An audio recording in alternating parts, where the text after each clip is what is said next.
Hello, my most wonderful artists. So today what we're going to do is we are going to make these name tags for your at-home working space. So you can see that you have your name that's going to be in the center, and there's two different ways I'm going to show you how to do this. But both ways are using line. That's what we're practicing today is our line. So you can see I have all different kinds of line here. Here is the second way you could do it. You could make bubble letters. You could practice your bubble letters or just putting an initial, but you can see that it still has all of those lines around it. All right, let's get started. Okay, so you're gonna need a piece of paper. It can be any size, any color, and right here in the center is where you're gonna put your name. So what I'm saying is making sure that you don't make it too small. You want your name to be nice and big there in the center so that you're able to read it wherever you display it. So on this one here, I'm going to show you how to do bubble letters. And you don't have to do that. You can just make a regular letter like this. But if you do want to make them bubble letters, what you're going to do is write out your name like I'm doing here, as if we were just writing normally. And then the little trick is you're going to outline around your letters. So here I'm making like a block letter. So I'm tracing around my letter, and I'm going to do that on each one. So you see I went around the M, the R, and the S, and the period right here, and then I'm also going to go around the letter D. Then the trick is, in order to make it look like a bubble letter, I'm then going to erase the center, so then I'm left with the outline of the letter. So it creates that bubble shape or a block letter. Now, if you're just creating your initial, you can make one big letter in the center and then do the same technique. But once you do that, you're going to want to take a darker color. You can use a black marker, a crayon, whatever you have. And you're just going to trace around that pencil line so that it makes it a little darker and it stands out a little bit better. So then that way when it's displayed, we can really see your letter or your name. Once you have that outlined, then what you're going to do is you're going to think about what you want to do in your background. So I would say make about 5 lines. So we talked about our lines a little bit. We talked about the names of our lines. So here you can see I'm making a diagonal line that goes from the top to the bottom. One here on the side, one at the bottom, a little bit of a horizontal line here. But what I'm doing is I'm just breaking apart that background so that I create these spaces so that I can add different kinds of line. So I'm also going to add line and design inside of my letters of my name. So maybe you have a lot of letters because you created your whole name in the center there, or maybe you just have one big initial. So you can make shapes or lines. So practicing our line here in the letter R, I made diagonal lines. Here in the S, I'm making some swirls. And in the letter D here, I'm making some zigzags. Some zigzags. They go up, down, just like a mountain.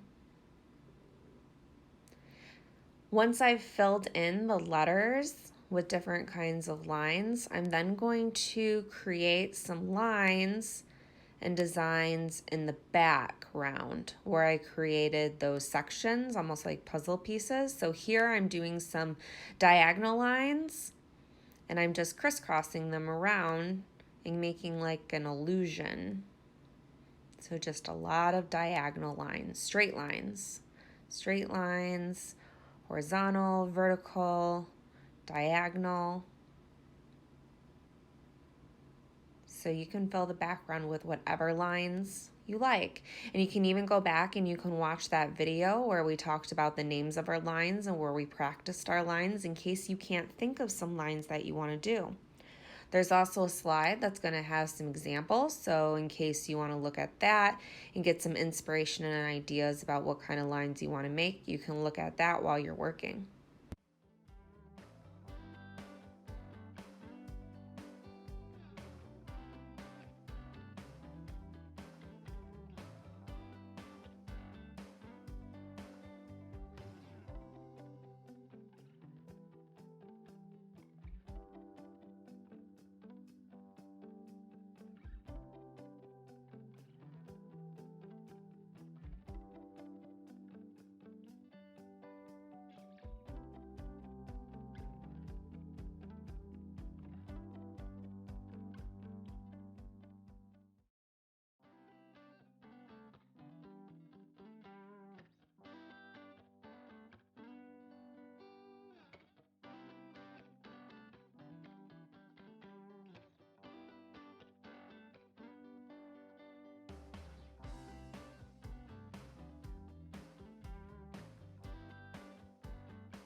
Okay, so now that we finished up all of our line and we filled in our whole paper and our letters and our outside space here, what we want to do is add our color.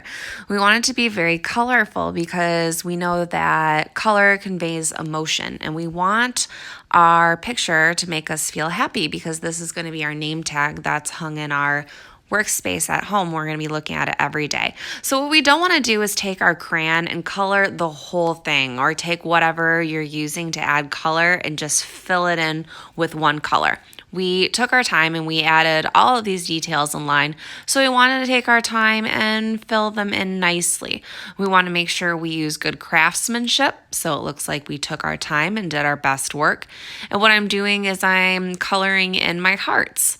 My hearts that I made here are just two over the hill lines, one of those lines that we talked about, and I'm filling them in carefully.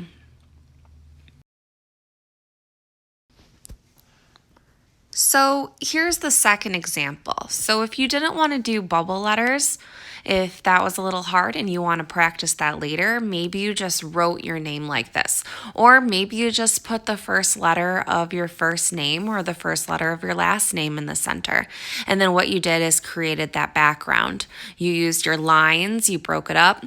So now what I'm going to do is I'm going to fill this in. Now notice, I'm scribbling. We do not want to do that. We want to make sure we take our time, we use good craftsmanship, and we don't have a bunch of scrabble all over our paper. So you can see what I'm doing is I'm taking my time, I'm filling that in, I'm using my nice long lines with my hand and my arm. And I think that looks a lot nicer than the scribble down here. I want to cover that up. I want to fill that in. I don't want a lot of white spaces showing when I'm filling in a section. I want to make sure that it's nice and colored. We say sometimes if we're using crayon, it feels nice and waxy. If it feels waxy, that means we have the whole thing filled in. We don't have a lot of bare paper showing. So a little trick here, if you use a darker color on objects or details, you can go in with a lighter color, go right over top and fill in that background. It takes a little less time. That's a fun little trick. So you can see I was able to fill in that space with two colors very quickly. Now, I broke this up and I added my line. So same thing, I'm going to fill in as much as I can with those big long lines with my arm. I don't want to push really hard, especially if I'm using a crayon, because I don't want to break my crayon. And if I'm using a colored pencil, I don't want to push really hard because it will break my pencil. So here I have these wavy lines. Instead of coloring the whole thing in, once again, I want to take my time and fill it in, maybe with a pattern. So I have these spaces that were created where I can skip a space, add this purple, skip a space if I'm creating a pattern like over here, and then I'll fill in the purple at the bottom, so then I can pick a different color and create that new pattern. A pattern is repeating, so I have colors that are repeating right here in this section. So I want to make sure everything's colored just like this one. So you can see everything is filled in.